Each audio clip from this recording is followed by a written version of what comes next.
Welcome back to Profiteers versus the People, the podcast where we debunk the mysteries of the mega wealthy and bring them back down to earth with the rest of us. So, a lot of our lovely listeners out there might be asking, what is a Grant Cardone? More importantly, what is a Grant Cardone bologna? Is that a type of bologna brand? Many of you might not know this guy's name, but I'm sure if you have the misfortune of having a social media presence, you have seen some of his content. He is the final boss of Instagram hustle culture and grind set and just insert annoying rich guy buzzword here. His videos are all about sales strategies, time management, and just overall ways that he's going to make you rich. And these videos have polluted feeds for years. When he's not making these just cringeworthy videos that make me want to swan dive into an empty pool, Grant is also the CEO of the PE firm Cardone Capital and is perhaps best known for a variety of self-help books, most notably the 10x rule. Grant is all about 10xing everything, and it just gets blended into all of the things that he does in just a really gross branding way. And on top of all of this, he's a Scientologist, Yeah. which just sounds like a massive curveball, but trust me, as we tell the story, it's just going to become far too fitting. This dude is like Jordan Belfort ate a Mario mushroom and leveled up to a whole new stratosphere of just trash human. So, what we're going to do today is explore his life and really try to figure out where it all went wrong. That's right. Throat clear, complete. Now, on its surface, his story is pretty compelling if you're looking at the spark notes, like Grant, but he grew up in poverty, he was a drug addict, and then he was a billionaire.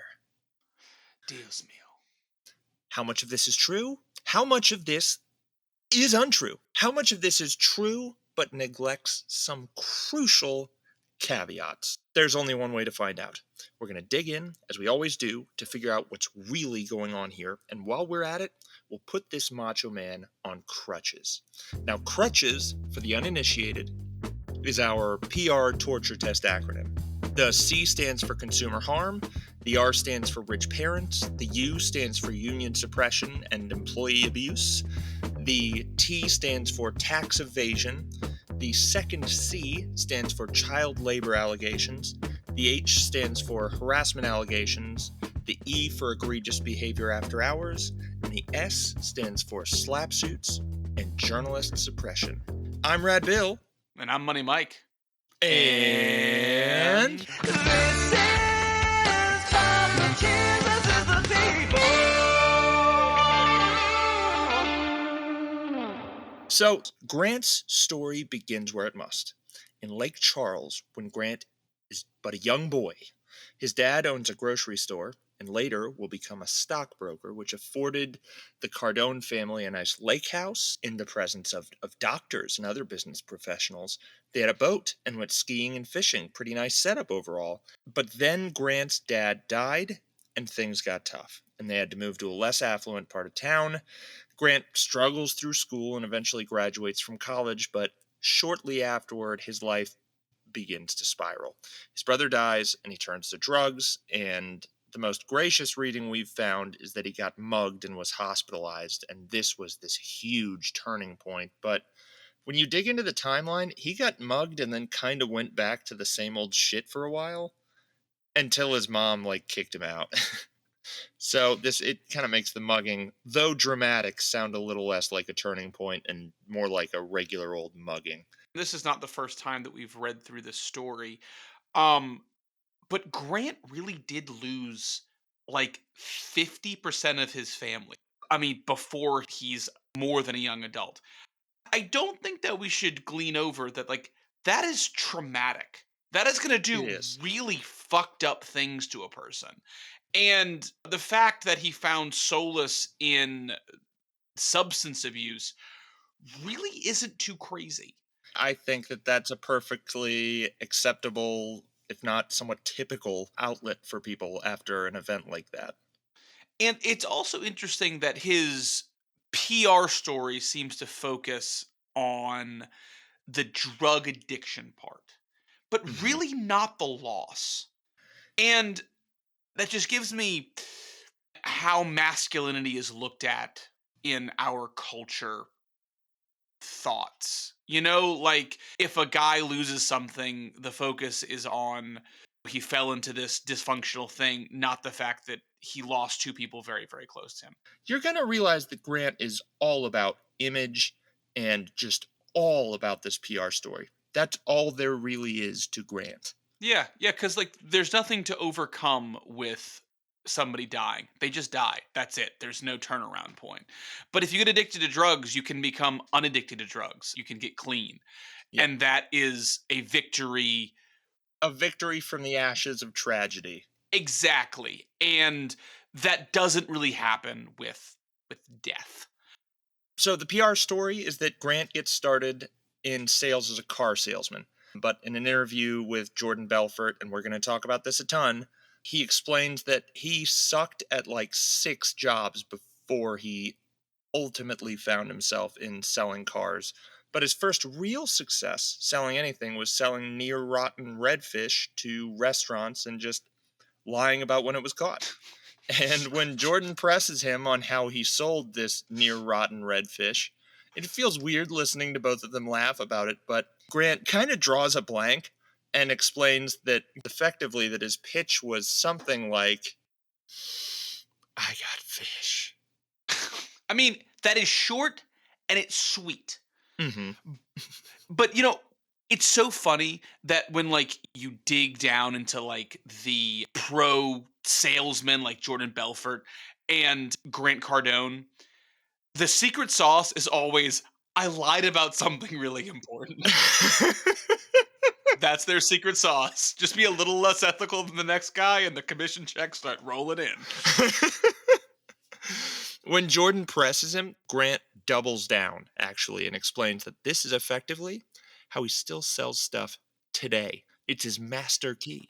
And in the interview, it's saying I got blank, not lying, but it is lying. But in 1983 or so, he gets out of college. He eventually gets a job somewhere after the fish sales, selling cars at that car dealership. And he uses this one secret line, I got cars. And thus his star quickly rose. In no time, Grant was within the top 1% of car salespeople in the country. Despite this fabulous success, though, Grant's let go, which is clearly a mistake on the dealership's part. You never let go of your number one dude. So I've spent a fair amount of my early career in sales. And to Rad Bill's point, a company will avoid firing that top 1% of their sales force at pretty much all costs. So Yeah. if he got fired, that means one of three things. A, he is either bullshitting and wasn't actually that good. Mm-hmm. B, he was so insufferable to work with that someone with the power to make decisions was pissed off enough to make the decision to let him go. Or C, he did something really, really unethical. Yeah. And, you know, thinking of the ethics of the run of the mill used car salesperson, I feel like violating the used car salesperson code of ethics has got to be just real. He had to have killed somebody. Maybe he took out an ad in like a local paper where he was like, I'm the lemon man. I sell more lemons than anybody else. I got lemons. But yeah, so something, no pun intended, is very fishy about that statement. Mm-hmm. Yeah, Grant's got fish. But at this moment, Grant decides that he would never be dependent on someone else ever again. Which, is that ringing a bell for anybody? That's like Oh, every other. Okay, Grant is not a billionaire. So we'll say that now. I mean, most of the estimates we found put him somewhere between $300 and $800 million.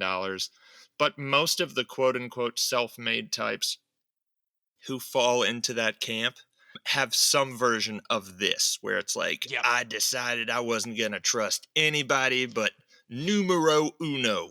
I became a lone wolf, one man wolf pack, baby. That's right.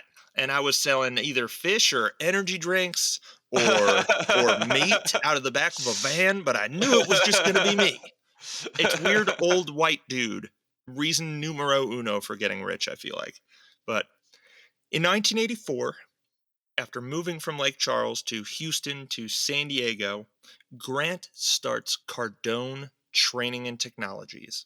And initially, CTT was focused on teaching car salesmen how to get aggressive to close deals. I got cars. I feel like if he's teaching him how to get aggressive, it's more like, I got cars, motherfucker! You want to go up to them in the lot and just start screaming at them until they frightfully buy something. They buy a car out of sheer fear alone. You run up, you punch her in the dick. Salesman of the month, here you come. Which is interesting, bringing this back to reality, because saying I have blank is probably the least aggressive sales tactic ever. And honestly, it's not that silly. Like the I got cars, I got fish, whatever, is based on volume. It's I'm going to call 3,700 people today, and a percentage of them are going to want that thing. So I shouldn't waste my time trying to talk somebody into something that they're not going to buy anyway, even if I'm good. Mm-hmm. Which is super counterintuitive to teaching people how to get more aggressive. So he's either just telling them to yell at people, or he wasn't explaining his pitch very well, and turns out it is just lying to people. There's another point that's really interesting here because he mentions this I've got cars thing. This is within the last handful of years he did this interview. This is where Scientology begins making its first peek in. The way that the Church of Scientology and many organizations like it work is they cater to folks who need something and are lost. And saying, I got cars or I got fish or I've got whatever else is nonsense if someone is shopping for a convenience. But if you are looking for fish or food or something to get you somewhere that you have to have, then I got cars is kind of all you need. Yeah, exactly. And for Scientology and for that movement, they're reaching out to people and targeting people who are at the end of their rope. And I have a solution is kind of all you need to tell them. The rest sort of does itself. Yep. And this might seem like a reach for me. Growing up in Scientology is a YouTube channel that dives far more into this, and they're going to be able to identify the Scientology elements to this story far more eloquently than we will. But working our way back in, we make the jokes, the I got cars, all that stuff. It sounds like this pitch wouldn't work particularly because one of his signature sound bites was don't be a little bitch. Really doesn't work with the we're trying to help people dynamic from Scientology. Anyways, yeah, in that same interview where they coax out the I got cars and the sort of selling to people who have to have that one thing, Grant explains that in reality, everyone is a buyer. They might not be buying one of my fish. They might not be buying one of my fish, but they might just turn around and buy life insurance. Just like that. You know, I'm sure that that classic saying really means that everyone is eventually going to buy a thing. What's the takeaway there? It's like everyone will buy something. Yeah, what does the salesman take out of that version of everyone's a buyer? Do I just get a job everywhere? Someone goes to the car dealership and I go, I got cars. And they're like, nope, not buying cars. And then like a couple miles down the road, they go to like meet with their accountant and I'm there like, I got accounting. Buy something from me for the love of God. So on this vein, he expands his model to cater to chiropractors and mortgage brokers as well, who sound like they would be cooperative to this concept that Money Mike and I have just debuted. Because they are known for being the most ethical and elite professionals. Yes, absolutely. Bring it back to Cardone Training and Technologies. These seminars are designed to teach people how to be aggressive salespeople. And despite the fact that Grant doesn't really seem to have a whole lot of insight into actually how to sell stuff. This training and technologies company takes the fuck off. It does, and as the business scales, Grant builds software tools and solutions to include consulting services to discourage being a little bitch and all. And when the opportunity presents itself, Grant finally goes into real estate. Yes. Now, as some tell it, from here we're looking at a hockey stick. It's nothing but up. Grant quickly amasses a real estate empire, and it makes him a millionaire by 30. But this is weird because real estate didn't make its way into Grant's equation until 1990, which is when he turned 32, and he talks a lot about the $100 a month that his first real estate investment made him. He wanted to invest, but knew going in at 32 years old that buying a non-primary residence requires more money down. So, what he does for his first residential investment is that he goes to the bank and tells them that this actually was his primary residence, which sounds illegal, but it was 1990, so no one's checking shit. It's the old secret sauce, baby. It's back. Yep. When in doubt, just lie about shit. So no one checks to see if Grant's lying. Problem solved. And as a result, the home required only a $4,000 down payment. And in short form, he found a tenant who leased the home back to him for around $700, around $100 more than his $600 monthly payment. But unfortunately for old Grant, the tenant leaves after just 7 months. And this taught Grant his first lesson in real estate. Grant never wanted to depend on one tenant for income and cash flow. It sure sounds like he's learning the whole don't be dependent on someone else lesson all over again. And also, maybe it does show some insight about how landlords are reliant upon their tenants, but that's a conversation we shouldn't have on this podcast. It would take too long. Yeah. That's a 10 episode series, and let me tell you, we did a 3 episode series. That was fucking hard, y'all. It was a lot of work. It was a ton of work.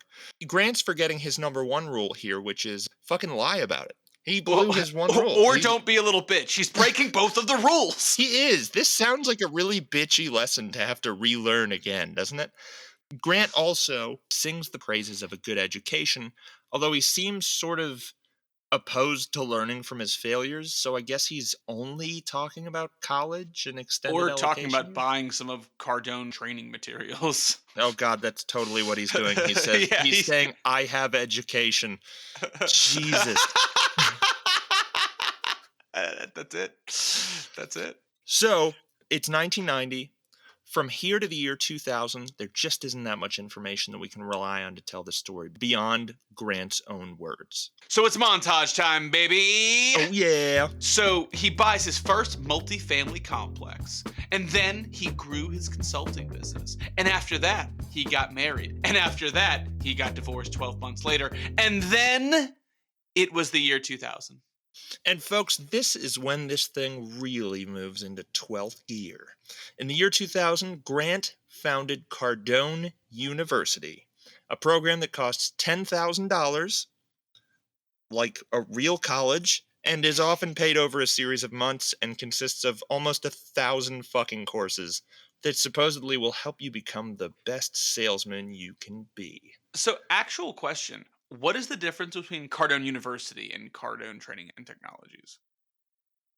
I don't think there is much difference, except the first one Okay. was a bit more Flintstonian. I think he was actually like coming there in person and shit. I do think, and this is based on some videos that I watch and is not concrete. So listeners take this with a grain of salt. But a difference that I saw between Cardone Training and Cardone University was that Cardone University was being actively sold to people. Mm-hmm. He had a boiler room type sales culture where essentially it was like people doing outbound cold calls trying to sell people Cardone University. And I don't think that was really the case with his training program. So I think this is almost like sales squared. Like it's selling how to sell. Is that the shtick? I've I got think sales. no, I I think you're on to something here. Actually, I think that's exactly what it is. So, what does Grant have going for him at this point? He has a sizable fortune. He has these seminars that he's actively selling to people, but something's missing. And Grant realizes that to find that something and unlock his true potential, he must first find the bridge to total freedom. And to do so, Grant turns where he must to To Scientology. fucking Scientology. Anytime someone says like a real person is like, yeah, Scientology was the way for me, it blows me away. I'm like, how?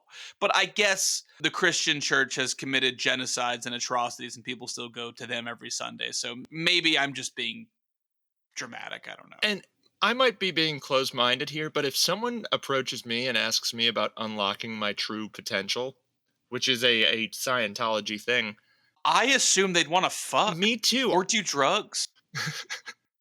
So, in the year 2000, Grant did make that initial contact to unlock his full potential to the Church of Scientology, ultimately joining around 2003. And he likes to really drive home that he aligned with the church to see what they could do for him, like he's above all of this.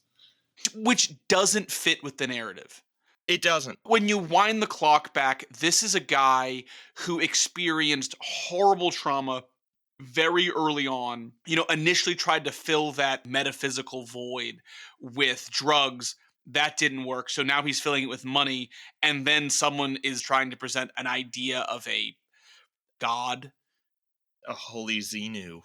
Yeah, it's fucking par for the course. This guy was probably head over heels for this shit. Yeah, for sure. And there were apparently some social reasons for him to be that way as well. You see, Grant was single and desperate to start a family, which is Yucky!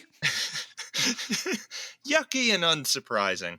Despite this opportunistic angle he pitches, he poured hundreds of thousands of dollars into the church and ascended the ranks. He went head first into Scientology and quickly became like Scientology Jesus, if that's a thing. As Scientology Jesus, he soon met his second wife and made friends with a property developer named Mr. Ralph Gianella. Hmm. And Gianella was exploring the idea of Scientology anyways, so Grant let him become Grant's selectee, which means Grant is offering to bring him into the church. It's like Grant's nominee. Like a little big situation with like Mm-hmm. fraternities. That's kind of what it seems like to me. Totally. Like fraternities, it's kind of culty and actually, yeah, it's very fraternal. Super duper It's fraternity y. culty. You pay a lot of money for your friends. Yep. There's a weird racist component, and people sometimes die.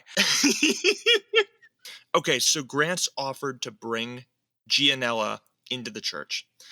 Now, wouldn't you know it? Grant and Ralph are in different parts of the same business. Ralph builds stuff. Grant buys that stuff. And Grant and Ralph are spending a lot of time together, anyways. Ralph's interested in Scientology, so Grant suggests they should team up. And what this'll do is it will pique the interest of a ton of high ranking Scientologists because this will be a business with a high ranking Scientologist in it already. So Gianella says this is a no brainer. They agree to be partners. Grant agrees he's going to buy half of Gianella's company for like $30 million and kick things off with an initial $3 million investment. Now, Gianella didn't know much about Scientology at this point, or just how honest Scientologists can be. So Cardone enlightened him. This is good selecting behavior. He explains to Gianella that Scientologists are so honest that we don't even need to sign anything here. Let's just get started. And with that, Grant brings in his brother as CEO and brings in a Scientology business consultant to ensure that the company was running according to the principles of Scientology. This thing, at this point, is Grant's company. When Ralph would inquire about getting that pesky paperwork out of the way, Grant was always in the middle of something. Love to, but I'm, out, I'm on a ship or whatever Scientologists do when they're really high ranking. It wasn't until 2007 when Grant got a ride from the airport out of Gianella that he told Ralph what was really going on. As it turns out, Grant didn't want to buy half the company. Telling someone that while they are driving you from the air, I would have kicked that motherfucker out of my car. I'd been like, get the fuck out of here. I just picked you up from a California airport. You should be buying into my company for that reason alone. Yeah, Jesus. exactly. Exactly. Let me pull up the Uber app and sign up. that'll be $42, Grant. Fuck you. Yeah. So the Cardone twins vanish off the face of the earth as far as Gianella is concerned. And Gianella and Grant Cardone spend years and years suing the shit out of each other, and we're not even sure how that ended. Nonetheless, it was a pretty high profile thing for Scientologists. Not a good look for the church overall, but Scientology still freaking loves Grant Cardone and allows him to run seminars and pitch business ventures at the church to other Scientologists. And this is kind of business as usual for Grant. So he's got this sort of accelerator built into the church for himself. That's where all his money went. But in '08, obviously Grant is pretty heavily into real estate, so the tides shift in a few pretty significant ways. Firstly, Grant's bank is purchased by a bigger bank that calls Grant's shitty, shaky loans. And everyone at this point had shitty, shaky loans. That's not unusual, but Grant's in real trouble here.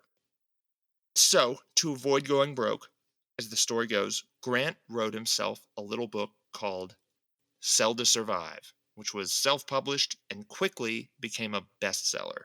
Also around this time, Grant got on Facebook.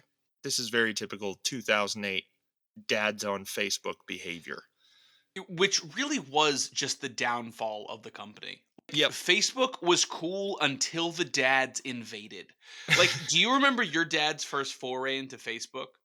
I do. I don't remember what he put on there, but I remember I was like in high school and I just knew it was going to be fucking bad. They don't know what they're doing with this technology. He never had a MySpace. He's just going into this thing without training wheels. Oh my god, just raw dogging it. Raw dogging it. Same deal with your dad? So I don't really remember my dad having a Facebook early on. I just know that now it's disruptive. Yes. Yep. But it anyway. is. So his posts start out as typical dad shit. I'm dad and I'm on Facebook type stuff. You know, him and his twin brother wearing shiny suits. He and the wife at the Hollywood Scientology mansion. You get it. He's on social media. It's typical dad shit until he winds up getting on TV. He becomes the turnaround king, where he's the star of a show with the very same moniker, where he goes in and helps turn around struggling car dealerships, which sounds excruciating. Yeah, terrible. The show, unsurprisingly, made it just 2 episodes, but after this, Grant was a changed man. He was the turnaround king now. He's since abandoned the Twitter handle, but suddenly his social media posts began to change. Ever more present were the inspirational quotes. Turn up even if your eyes are bleeding. What does that mean? The only place to turn up when your eyes are bleeding is the eye bleeding doctor. Go to the bleeding eye doctor and figure out why they're bleeding. I will turn up to the emergency room. Yeah, what is this for car dealerships? Like, hey, sorry, sir. Yeah, I took a little while back there because of all this eye blood. No one's buying a car from you that day. I've got cars.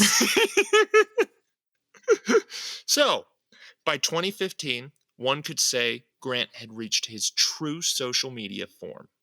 In an interview on the subject, he explained that he posted content every day for his millions of fans. And this can be, in his words, this can be the scenes of my life, or this can include my marriage, life as a father, my spirituality, or going to monster events like the World Series or a Conor McGregor fight. Really, though, a ton of this stuff is just pictures and videos of him around or inside cars, planes, or boats, counting money or smoking a cigar or whatever. And he's explained this too, by the way, in an interview with Laura Trump. The videos of him in the fancy car counting money, it actually came up. And he explains kind of shyly that he actually doesn't like filming or watching this stuff. But there's a reason for it. According to Grant, the footage is raw It's unedited. It's a little in your face. He's talking in very street terms. His words, not mine. Not big nomenclature. His words, not mine. Or vocabulary. He just keeps everything very tight and simple. Can you see where this is going? Yeah. Yeah, he credits these videos with his success in getting investments from black men under the age of 40, which is already bad, pretty racist, Very racist. and it's actually going to get more serious. In 2017, old Grant is sued by the staff of Cardone Training and Technologies, who allege that he forced them to attend Scientology events, allegedly saying that employment was contingent on them being part of the church. More relevant to what we're discussing right this second, though, around this time, Grant also started Cardone Capital, which seized on a 2015 change in security laws. And effectively, the way it worked was in an effort to reinvigorate the markets post 2008. Regulation A plus offerings were signed into law as part of the Jobs Act in 2015. These Reg A offerings, as we'll call them, have allowed Grant Cardone to bring real estate investment opportunities to his Twitter followers. This is the reason why he's posting those videos. In the past, private investing was mostly reserved for the institutional folks, but because of this regulatory change, it's now easier for everyone to get a piece. Yeah, let's pause here for just a second because, in my opinion, Cardone Capital is really the culmination of all of Grant's bullshit for the past 2, 3 decades. Yep. So I really want to zero in and define some things that are important. So, first, what is Cardone Capital? So, Cardone Capital is a private equity firm that primarily invests in multifamily real estate. So, basically, the company gets a bunch of money, some from investors and a lot from lenders, and then it uses that money and goes out and buys property with it. Mhm. And then the company rents those properties from tenants and collects those rents as well as gets profit from buying and selling properties. Once they get all that money, and then once the bills are paid, and bills here will be, repairs, losses, and debt service, or just the interest on the debt the company has borrowed to buy these properties, they're supposed to give the rest of their profits back to their investors in the form of distributions. Mhm. That's what Cardone Capital is. It is a private equity fund, and it is not the only fund of its nature. Yep. Private real estate funds are not a dime a dozen, but again, not incredibly rare either. For a long time, these types of funds could only be invested in by either institutions or so called accredited investors. I'm not going to get too far into that, but basically, people or institutions that had a lot of money and a lot of knowledge. But then, when our Reg A change happened, it allowed these types of funds to be marketed to people who don't A, have the level of wealth, or B, the level of knowledge about how markets work and what the risks of the fund might be. And also important to note, Cardone Capital isn't the only fund that uses this change to do this. You'll notice that a lot of private real estate funds that are marketed to individual investors started around this time. So that's what Cardone Capital is. I'm going to give it back to Rad Bill so he can talk a little bit more about how that has played out in the past decade or so. So, Grant promotes the living hell out of this thing. You're going to Yes. walk away with a 15% annualized return. If I'm in that deal for 10 years, you're going to earn 150%.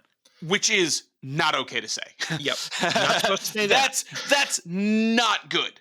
But as Rad Bill's going to show you, it gets worse. Yeah. In his educational seminars and on his website, Grant is shilling the hell out of this thing to potential investors, i.e., Twitter followers and just regular everyday people, telling them how to invest their IRAs, their 401ks, and other nest eggs directly into Grant's fund. What he's doing here is targeting unseasoned demographics and trying to get them to lock away their 401ks, their life saving effectively in not real estate, but in a pooled, debt leveraged 10-year lockup fund that none of these spectators understood the risks of. Grant will tell you that he's a real estate investing genius, but remember, he's buying stuff with your money, which means despite what he says, you own the risk. You lose money if this fund fails. Grant bears no risk, and frankly, he's the only person guaranteed to make money via a 1% finder's fee with this setup. He's eliminated the need for genius. He just buys stuff with your money and gets a 1% finder's fee. Pretty sweet, right? So, yeah, it turns out that deal is pretty sweet if you're Grant Cardone and not his investors. Yeah. So, you remember that 15% return that Grant promised? Well, as of 2020, it just hadn't happened. And as it turns out, the SEC became a little suspicious, as well as his investors. So, he got sued. Yeah. And in that lawsuit, it was revealed that despite throwing these definite numbers out here, Grant's investors had only received a rate of return of about 4.5% on their investment, which is bad. Yeah. And also, this is the cherry on top. This is where it goes from this guy's an arrogant idiot who has stumbled his way into being a multimillionaire. And for me, reinforces the fact that he's actually just a piece of shit who doesn't care about anything. Yeah. So in this suit, it was alleged that Grant bought a building for $92.2 million. Grant Cardone bought this with Grant Cardone's money. And then a week later, he sold that same building to Cardone Capital using his investors' money for $97.7 million. And then, in addition to that $5 million discrepancy, took a 1% finder's fee for that transaction. So not only did he lock in a profit at the direct expense of his investors, but he charged them for the privilege of using their money. Yeah. I don't know if it is punishable yet. I hope it is. But if he has a fiduciary responsibility, he fucking violated it. And as of right now, we don't have a verdict for this lawsuit or how it's turning out, but it looks like Grant is in some serious trouble. And as of right now, his whole shtick is just acting desperate about it. Even beyond these alleged offenses, writ large, if he were obeying all the laws here, this bandwagon that he's hopped on, where many of the companies doing the same thing as Grant claim to be seeking to democratize real estate investing, anytime a venture comes about to democratize anything, it's going to cause suffering. Everybody usually loses except for the people who create the democratization. What these funds do is, like I said earlier, they invest in real estate. But the way that that plays out is companies like Cardone Capital will get all this money and they will rush in and buy existing homes out of an already tight market. In any market, when there's a lot of buying, prices go up. And as a result of prices going up, more middle class people can't afford the down payment to purchase a home, so they have to continue renting, which then makes them unable to save as quickly and save up for a down payment. And then they have to go on renting longer, and the cycle continues, and prices keep going up. And the only party that is profiting is Cardone Capital. Mhm. But in particular, this causes other problems. So while Grant claims that he's not a fan of evictions, because effectively he's a landlord for a lot of people, his earnings reports indicate that evictions are a very necessary part of his business. And one of the earnings reports from the COVID days explicitly cites the eviction moratorium as an investment risk, which isn't surprising. And contrary to what he says, his business can't function without evictions. It just doesn't work. That's not how being a landlord works. Exactly. So, in that time, he began eviction proceedings against 7 tenants in downtown Fort Lauderdale the month after he bought the place or the company bought the place, and has filed another 170 evictions between 3 of his other developments only in that region. Yeah. And even for the tenants that actually pay their rent, reports say that quality of life has plummeted. Because remember, Cardone, when he's not actively stealing from his investors, his responsibility is to put money in their pockets. And that often comes at the price of amenities. Things like cleaning the pool and taking out the trash. All of those things cost money. And a huge part of capitalism is cutting costs. So those things can get cut. And to be transparent, those are examples that I made up. There's no evidence that they were specifically, that the trash wasn't picked up or anything. But fees and rent at Cardone Capital properties tend to be higher than advertised and often increase significantly. Even with all of that fucking over the tenants, he's still not bringing in 15%. Unsurprisingly, after all that aggressive advertising Grant does about getting everyone a 15% return, 150% in 10 years, he gets a letter from the SEC asking about the 15% annual return he's touted and noting that he hasn't paid distributions to any of his investors, and it doesn't appear that there's any basis for a 15% return in the numbers at all. After this, Cardone changes his promises. He hires a team of lawyers to ensure that his social media posts aren't technically breaking any laws, which come Smart move. together to make a pretty smart and responsible move for an otherwise unseasoned businessman in this particular industry. He plays by the rules here for almost 1 year, actually. In 2019, he releases a video once again advertising 15% returns and saying, "Some people call me Nostradamus because I'm predicting the future, dude, and this is what's going to happen." But unfortunately, Nostradamus was wrong on this one because 15% returns were not going to happen in the year 2020 for anyone who owned real estate. So, somewhere during this year, this 2020 year, shit starts hitting the fan on different fronts. An auditor finds a multi-million dollar discrepancy in one of Cardone's real estate funds, and Cardone Capital brings in temps to just destroy boxes and boxes of documents, which apparently include tax records, plane logs, with maintenance and jet fuel noted, which I'm sure was paid for with investor money. But at one point, an employee went into the office of a member of the senior leadership and allegedly shouted, "Burn the place down." Which Meaning, means just destroy everything. yeah. So in March, Nostradamus posts a video freaking the fuck out. Apparently, he's on the verge of bankruptcy and he's sharing figures to explain this thinking, which all of this he later recants, saying he was just kidding. But experts say he probably wasn't fucking kidding here.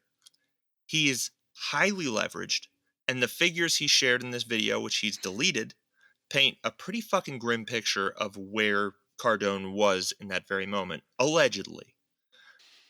As our source tells it, Grant's taken out a series of 5-year interest only loans, and eventually he's going to have to pay the principal on all of those things, which means he's going to have to pay far more than what his previous monthly obligation was. Because of interest rates. Yes, interest rates have shot up. When you hear folks on CNBC or wherever else fretting about interest rates, this is one of the many reasons. Yep. But when Grant refinances, he's going to be refinancing somewhere in the range of 8%, where, I mean, back in 2018, 2019, mortgages were at what, like 3? Oh, less. Yeah. Especially the types of loans that he's using aren't like a conventional mortgage. Yeah.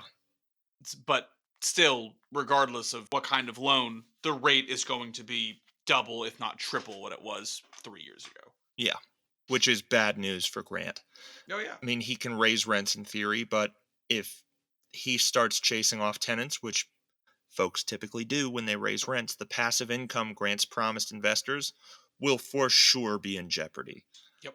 And if Grant can cool it on getting sued and keep raising funds, he'll probably be able to keep his head above water. He's been doing it for a while. He's 22 funds in, and he's trying to diversify. He launched a 10x health fund with a disgraced life insurance salesman as a partner, a 10x HVAC summit, which sounds like, HVAC sales, I think, relies a lot more on expertise than nuance and charisma, but to be I got seen. HVAC. Also, in 2022, Grant partnered with a man named Yellen, who already had a reputation and started an incubator, unsurprisingly named the 10X Incubator, which is now counterintuitive to Grant's fate, caught up in 4 lawsuits. One lawsuit was waged by Josh Austin, who claimed he lost $100,000 in the incubator, and that Yellen was asking potential investors to Austin's business to first pay a $5,000 toll, quote unquote, to entities owned by Cardone and Yellen, which unsurprisingly deterred investors from working with Austin's company. This shit is Grant Cardone. He's not a savvy businessman, and really I would hazard to even call him a savvy con man. He's just like Jordan Belfort, except Jordan Belfort was quieter about all this and somehow got caught already. And notably, Jordan's come out on video calling Grant Cardone a dipshit. Dude, the war between Grant Cardone and Jordan Belfort is just the best exercise in self-awareness that I have ever seen. It's just Jordan Belfort Hilarious. saying, him just constantly realizing, oh, I kind of do that. Oh, shit. Yeah, it's, I do it sometimes. Oh, God, I do it all the fucking time. Jordan has come out on video calling Grant a dipshit and saying that when the two spoke on Jordan's podcast, this is the thing we referenced earlier, Jordan was coming in this thing like, we're sales gods, and then Grant said all the stupid shit we already mentioned, and it was so jarring that Jordan took his head out of his ass and decided to talk about it more. But like Jordan, the only thing Grant Cardone has really mastered is getting noticed by the SEC. He nonsensically touts the wealth he's accrued to encourage onlookers to lock away their life savings and shoulder all of the risk for his investments. The underlying idea behind those videos that Grant apparently uses to rope in young black men, his words, not ours, is that if you roll with Grant, you can be like Grant. But Grant has never produced another Grant Cardone. No one who talks like this has ever produced another person just like them. Find me someone on YouTube who says, oh, well, I made it big watching to see how Grant Cardone made it big. He's telling a ton of his fans to go out and buy multifamily instead of single family, which is completely impractical for the beginner investor. No one can afford multifamily right off the top. Well, Grant doesn't sell expertise. Grant sells a fantasy. Yeah. He is an influencer in every sense of the word. Mm-hmm. And what he sells is, if you watch my videos, then you'll wind up like me. But as Radbill just said, no one has yet. Yep. When it is executed perfectly, Grant's techniques are designed to pressure someone else into making monetary sacrifice for your benefit. And coincidentally, that is exactly what Grant is asking you to do when you buy his seminars or invest in one of his dumbass 10x funds. Yes, he is charging you $1 to learn how to make $1, and then once you give him the $1, he tells you to go out and ask someone else for $1. Yep, Grant Cardone isn't here to help you start a down payment for a private jet. He wants your help paying for his interest-only loan on his. And on that note, it's crutches time. So, C for consumer harm, that's pretty much the name of the game here. Rich parents, we don't think he gets. Union suppression and employee abuse. The employees who wound up joining Scientology, I'm sure, are all about Grant Cardone, but a lot of the others are pretty disgruntled and would definitely consider themselves somewhat abused. Yeah. T for tax evasion. He's not big enough for there to be a huge paper trail in the tax evasion stuff. The child labor allegations, harassment allegations, egregious behavior after hour, and slap suits. Typically, we see a whole lot of this stuff when someone crosses that billionaire threshold, and we just don't see a ton of it here. I expect that we'll hear more on egregious behavior after hours as these court cases continue, but we don't have information on it yet. Thanks so much, everyone, for listening. We love you all. Check out our subreddit. Also, we are growing a presence on YouTube. We're going to begin posting these on YouTube for those who don't regularly listen to podcasts. We hope you'll tune in there. Like, comment, subscribe. Thank you again so much for listening. We love you all, and goodbye. Goodbye.